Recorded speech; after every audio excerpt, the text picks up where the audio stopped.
You heard it said that well begun is half done, and this certainly applies to speaking.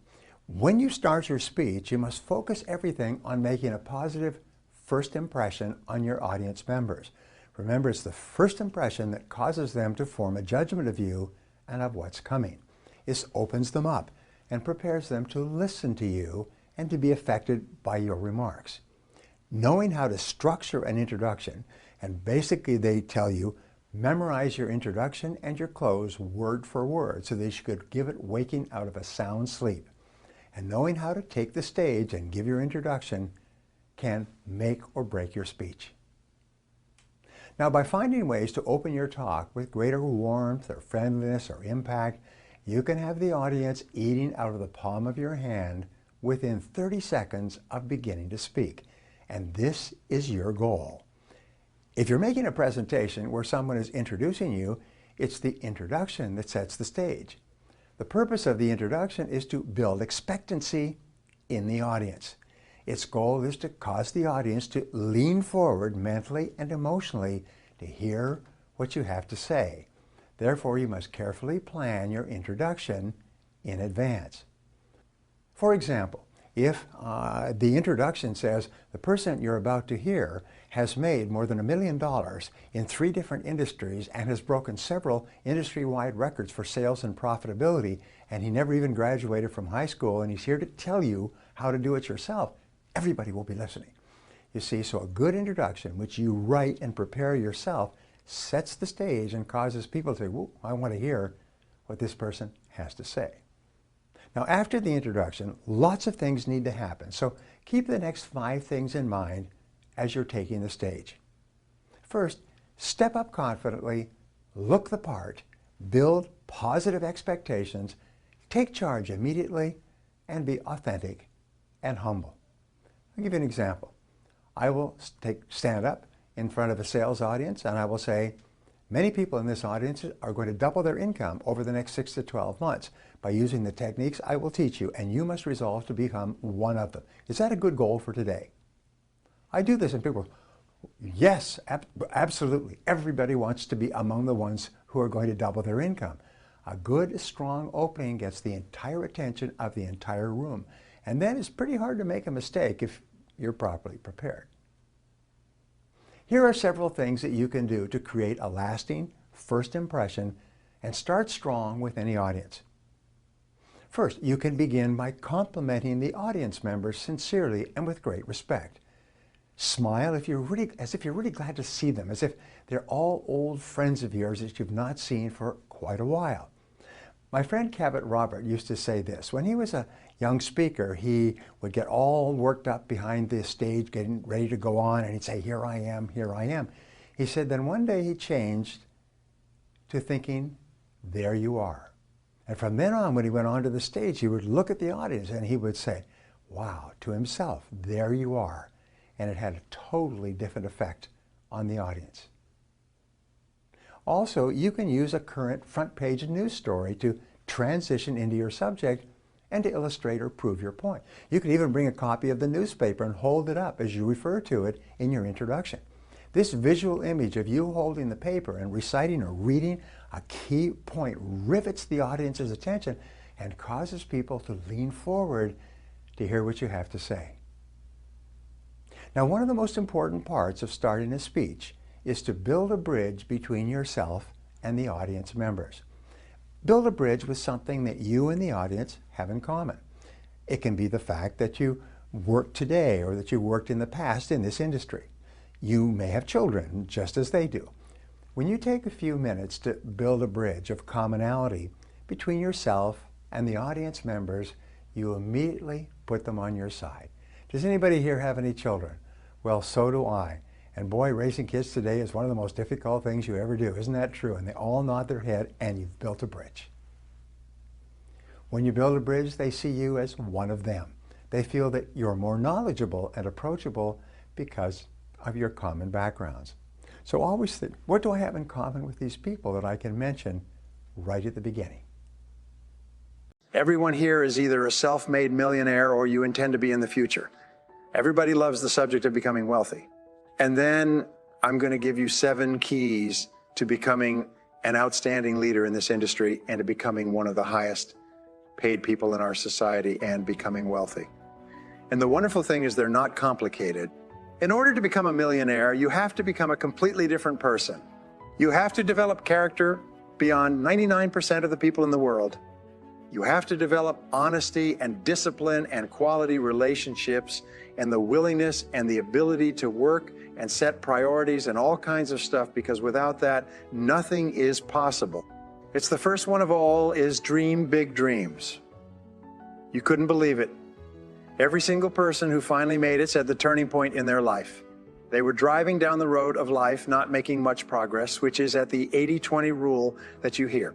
80% of people make 20% of the money. And I'm sorry, 20% of the people make 80% of the money.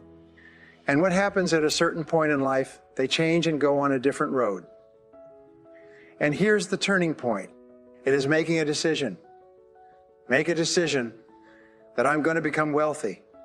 I'm going to become a millionaire, and I will work hard, long hours. I will sacrifice. I will pay the price. I will do everything that is necessary. So I wanted to share with you what I call the 7 C's. So the first C is the CSC of clarity. Clarity is my favorite word in success. It's my favorite word in business. I have done consulting for more than 1,000 corporations, large companies, worldwide companies like IBM, General Motors, PepsiCo, Bank of America. I mean, big companies. And I've also worked with more than 10,000 small and medium-sized companies. And what I found is in every single situation, problems occur when the company becomes unclear about what it is they're doing or how it is they're doing it. And so I've developed a program, which is really just a fun program for me. It's actually called the 2-Day MBA, and it shows 10 different factors of a company.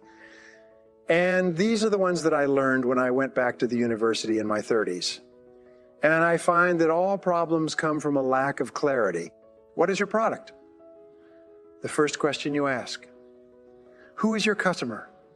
What does your customer consider to be more valuable than anything else? How are you superior to your competitors? What can you do to attract more customers? How can you close those customers?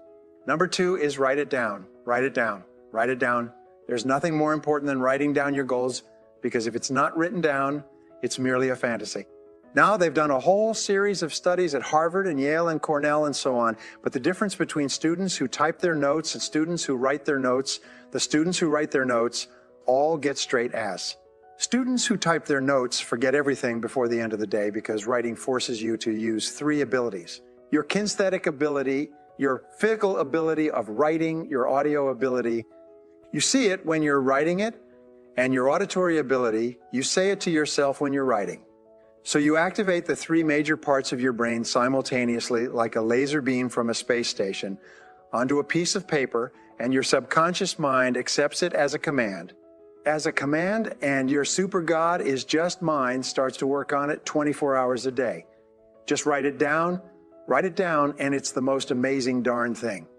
If all you did was write down one goal and leave this conference, your life will be different forever. And because there are all kinds of things will start to happen, and you'll say, well, that's a coincidence. I just wrote that goal down when I was in that meeting this afternoon, and then I get this phone call or something in the mail, or I saw something on TV, or so it's just phenomenal, phenomenal. So step number 1, write. Decide what you want. Number 2, write it down. Number 3, set a deadline. Tell yourself when you want it. I want this by such and such a date. So every goal always ends with a use, by date. As in, I achieved this goal by this date, and you write it in the present tense. Step number 4 is make a list of everything that you could think of to do. Just make a list. And as you think of more things, add it to the list. Keep writing it down, writing it down. And sometimes you think of something in the middle of the night, write it down. Keep a pad of paper next to your bed and quickly write it down so you don't forget it. Just write it down. Write it down. That's number 4. And this is really important. It's the great turning point, like a massive ship turning in the ocean. Your whole life starts to turn when you write down a list of the steps you're going to have to take. I don't recommend other people's books because I've heard so many myself, and I summarize hundreds of books that I've read over the years.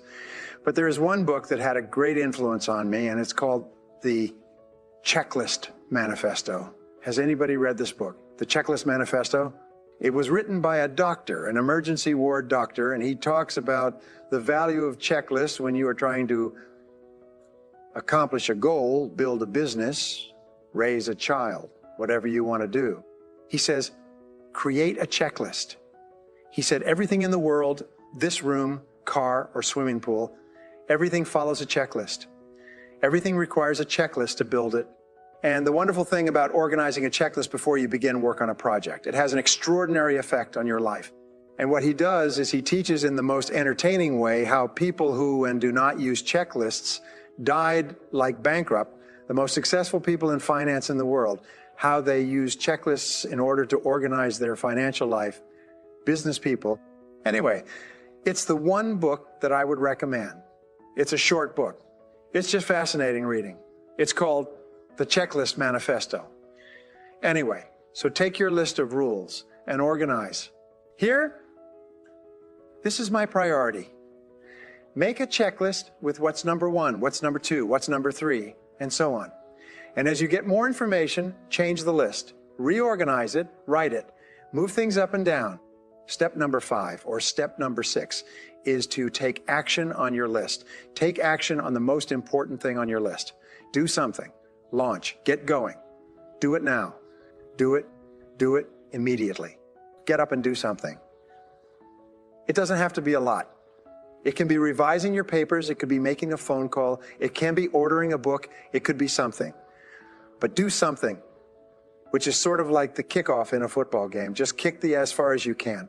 And number 7, and this is going to make you rich, happy, popular, and thin. Number 7 is do something every day on your most important goal. Do something every day on your most important goal.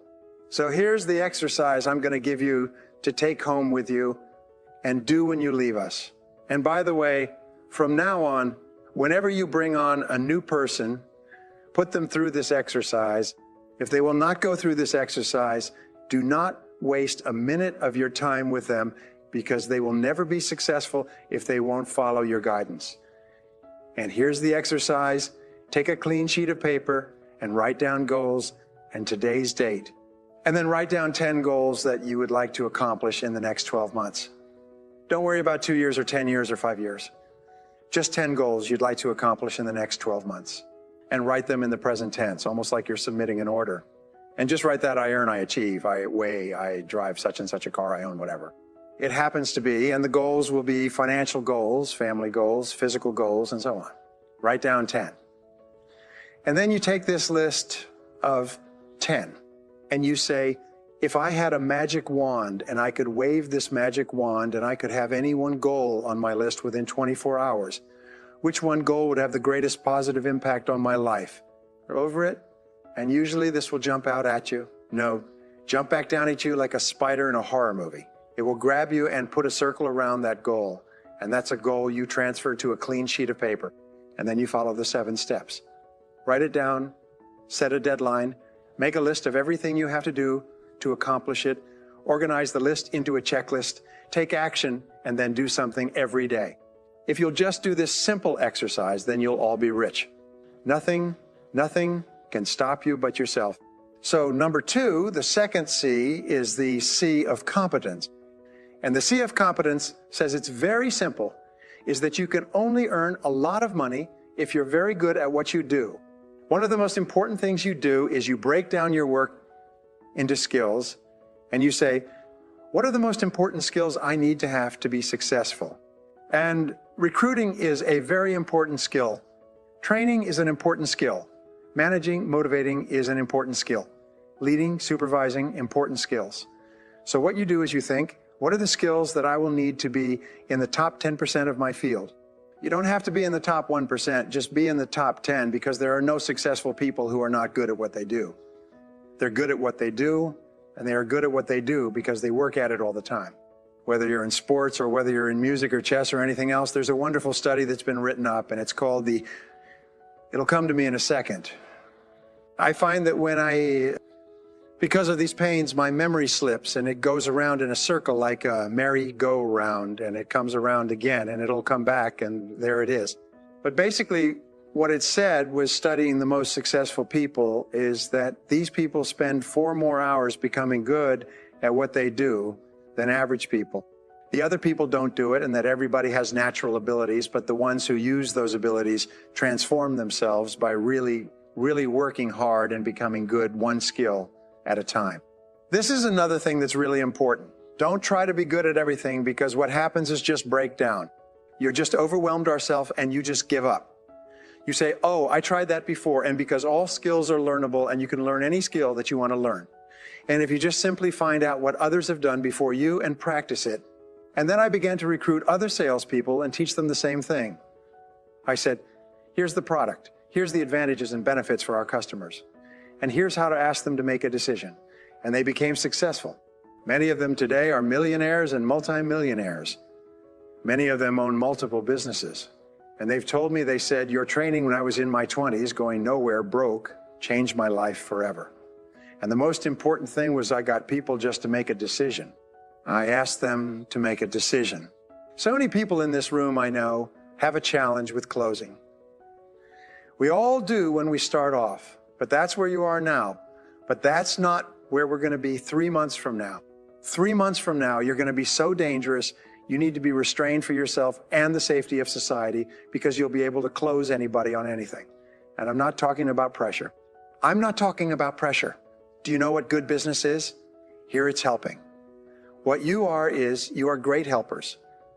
You're helping people to improve the quality of their lives and their health and their family. And so when you start to see yourself as a helper, your job is to help people understand how much better off their lives can be if they take your advice and guidance. That's what you do. Earl Nightingale said something many years ago. He said, you don't get what you want in life. He said, you get what you deserve. And so I began to study that, get what you deserve, deserve. And I found that deserve comes from the Latin, and it comes from the words do, which means from service, which means from service. And so you get what you want in life from service to other people. And so the people who serve the most people, the very best, are the ones who make the most amount of money in the shortest period of time. But here's something else. When you help other people improve the quality of your life, your self-esteem goes up and your self-confidence goes up, and you feel happy and you like yourself more and you like other people. It's the most amazing darn thing. You just put your life on this wonderful upward spiral by deserving that people will buy from you, by looking for ways to help them. How can I help this person to improve the quality of their life and their family and their work? So see yourself as a helper, and your job is to deserve more. And you'll find, you look at the Steve Jobs and the Bill Gates and the multimillionaires who are individuals, and you think these people focused. They had this obsession with a product of some kind that would really help people to improve the quality of their lives. And that's all they think about and all they talk about. And the only people who succeed in those companies are people who have the same obsession with customer service. Tom Peterson, in his book In Search of Excellence many years ago, said the most important principle of all was the obsession with customer service. It's these most successful and highest paid people just serving people and helping people improve their lives all the time. So that's the most important level of competence that you want to achieve. First of all, you have clear goals, and then you say, what is it that I really, really love to do that really helps other people to improve the quality of their life? And how can I become really, really good at doing that more? The third CE is the C of concentration. And these are not necessarily in order, but in a way, these are. The C of concentration is your ability to focus, which we talked about before. It's your ability to focus single-mindedly on one thing at a time and to work on that one task until it's complete, and to discipline yourself not to do anything else or to become distracted by emails and bells and bips and noises and things like that. It's just the ability to focus like a laser beam on a single task. Clarity, be absolutely clear about your goals and what you need to do to achieve them, and confidence, become very good at your tasks. And number 3 is concentration.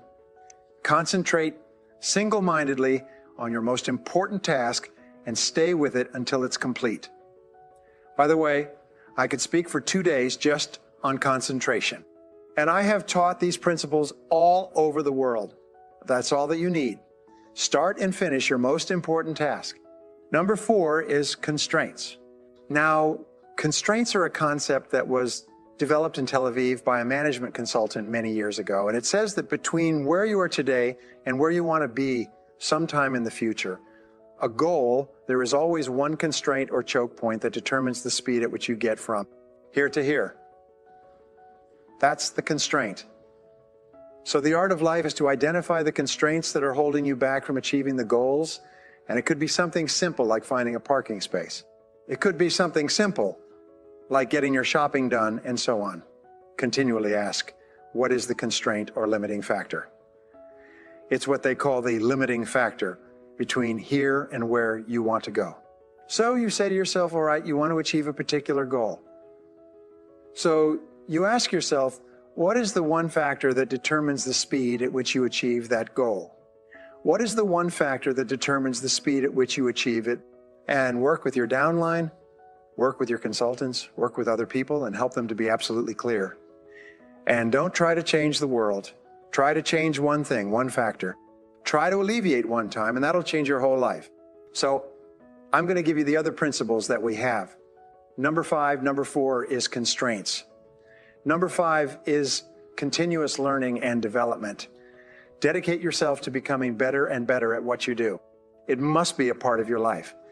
You must breathe in, breathe out, and learn new things. Self-made millionaires, self-made billionaires spend 60 to 90 minutes every day, spend 60 to 90 minutes every day studying their field. Warren Buffett was just relegated from number 3 to number 4 richest man in the world, and Warren Buffett reads 500 pages a day. Warren Buffett reads 5 to 8 hours a day. Warren Buffett reads 8 hours, 7 days a week. He reads all the time. Number 6 is commitment. And we know this because you've talked about it a lot. Commitment is pretty important. There's no success without commitment, without you putting your whole heart into what you're doing and putting your whole heart into what you're doing for a long time. But if you do, there is no limit on what you can accomplish. You get up in the morning and you make a decision that, my gosh, I am going to succeed in this business, no matter how long it takes, no matter how many hours a day. And number 7 is courage. And courage. Winston Churchill said, warrior courage is rightly considered the foremost of the virtues, for upon it all others depend. And in courage, what you have is 2 parts. The first part of courage is the courage to begin, to launch, to take a chance, to face failure and rejection, to try something with a very great possibility that you will fail and you'll feel embarrassed and upset, and your self-esteem will go down, and so on. But the second part of courage is persistence. It's the power to keep going and keep pushing yourself and driving yourself. So, how do you develop this unshakable quality of persistence, which will guarantee your success in life? Nothing could stop you if you don't quit. If you don't quit, then the only alternative is you must succeed. And eventually, you must succeed greatly. Well, great rule. You become what you think about, but you become what you say to yourself. So what you do is you say to yourself these magic words. You say, I never give up. Say it. Say, I never give up. Never give up.